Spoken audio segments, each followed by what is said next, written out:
দুর্নীতির আখড়া হয়ে উঠছে। এই দুর্নীতি শেষ না করলে সাধারণ মানুষ ভবিষ্যতে আরো বড় বিপদের মুখে পড়বেন। কার্যত এইভাবেই বেহালা পশ্চিম বিধানসভা কেন্দ্র ঘুরে ঘুরে প্রচার সারলেন বিজেপি প্রার্থী ইন্দ্রনীল খান। রণচক্রবর্তী বলছেন যে উনি যদি জেলেও যান, জেলে থেকেও উনি জিতবেন। দেখুন, মানুষের ভোটকে যারা ভয় পায়, যারা মানুষ যাতে নির্ভয়ে ভোট দেয়, সেই বিচার ব্যবস্থার মধ্যে একটা রাজনৈতিক সন্ত্রাসের বাতাবরণ করার অপচেষ্টা করবে, এটা জেনে রাখুক। ভারতবর্ষে এখনো গণতন্ত্র আছে, গণতান্ত্রিকভাবে সেখানে ভোট প্রত্যেক মানুষের ভয় মুক্ত ভোট যাতে হয়, নির্ভয়ে যাতে প্রত্যেক মানুষ ভোট দিতে পারে, সেটার দায়িত্ব নির্বাচন কমিশনের। তার জন্য রত্না চট্টোপাধ্যায় হোক বা তৃণমূলের যত বড় গুন্ডা মাস্তান এমএলএ এমপি মিনিস্টার যা খুশি হোক, গুন্ডামি সাথে জিরো টলারেন্স টু গুন্ডাগিরি, zero tolerance to crime, zero tolerance to corruption.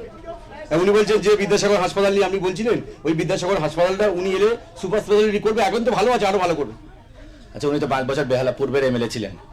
বেহালা পূর্বে বেহালা পশ্চিম মিলিয়ে তো ওই বিদ্যাসাগর হাসপাতালে এত ইম্পর্টেন্ট, তা উনি 5 বছর তো উনি পেয়েছিলেন। পার্থ চট্টোপাধ্যায় 25 বছর পেয়েছিল, তৃণমূল কংগ্রেসের মমতা বন্দ্যোপাধ্যায় স্বাস্থ্যমন্ত্রী 15 বছর ধরে আছে, এবং 5 বছর ধরে তিনি নিজে বিধায়িকা ছিলেন। কি করেছেন এখানে বিদ্যাসাগর হাসপাতালে? কজন মানুষের, যখন বেহালা পূর্বেই তো উনি বিধায়ক ছিলেন, তবে বেহালা পূর্বের বিধায়ক যখন মানুষের কারোর হার্ট অ্যাটাক হতো, তিনি ওখানে কি পর্যাপ্ত বেড পেতেন?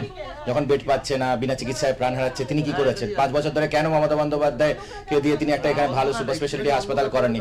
তার ইচ্ছা ছিল না, এবং 5 বছরেও তিনি পারেননি, মমতা বন্দ্যোপাধ্যায় 15 বছরে করেনি, এবং তৃণমূল কংগ্রেস সহ এর আগে বামফ্রন্ট ছিল, তারাও 34 বছরই করেনি। বেহালার মানুষের কথা চিন্তা ভাবনা করতে যদি এখানে আমাদের বিদ্যাসাগর হাসপাতালকে একটা সুপার স্পেশালিটি হাসপাতাল করার যথেষ্ট সুযোগ ছিল, সেই সুযোগের সদ্ব্যবহার করেনি, শুধুমাত্র সুযোগের অপব্যবহার করে বিধায়ক হয়ে এখানকার মন্ত্রী দিয়ে সকলে মিলে যেভাবে করে শুধু এখান থেকে চাকরি চুরি, লুটপাট, পুকুর ভরাট, সিন্ডিকেট এইসবই করে গেছে, ইটবালি সিমেন্ট এইসবই বেঁচে গেছে।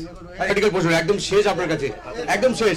একদম পিছনে দেখছি আপনার মিছিলে ছিল একজন ভদ্রমহিলা, তিনি বেশ অনেক বয়স্ক, তার একটা পায়ের কিন্তু অসুখ, তিনি হাঁটতে পারছেন না, তাও আপনার মিছিলে কি বলবেন? এই যে পুকুর ভরাট করার চেষ্টা করছে, এটাই করেছে তৃণমূল। 5 বছর আরো পেলে তারা বেহালায় বিদ্যাসাগর হাসপাতালকে সুপার স্পেশালিটি হাসপাতাল করাবে না, 15 বছরে করেনি, আগামী 5 বছরটা নতুন করে কিছু করবে, আরো কয়েকটা পুকুর ভরাট করবে, এরকম কয়েকটা পুকুর আবার ভরাট করবে।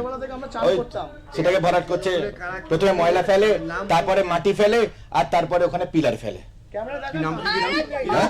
খোকন গায়েন, চাঁদু, এরা সবাই আছে, টাবলা সব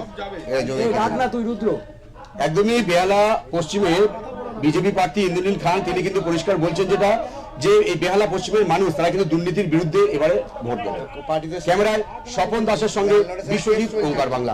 এবং তিনি যে অভিযোগটা করছেন যে প্রচারে বেরিয়ে তিনি দেখছেন একটা পুকুর পাশেই একটা পুকুর, সেই পুকুরটা কিন্তু ভরাট করা হচ্ছে।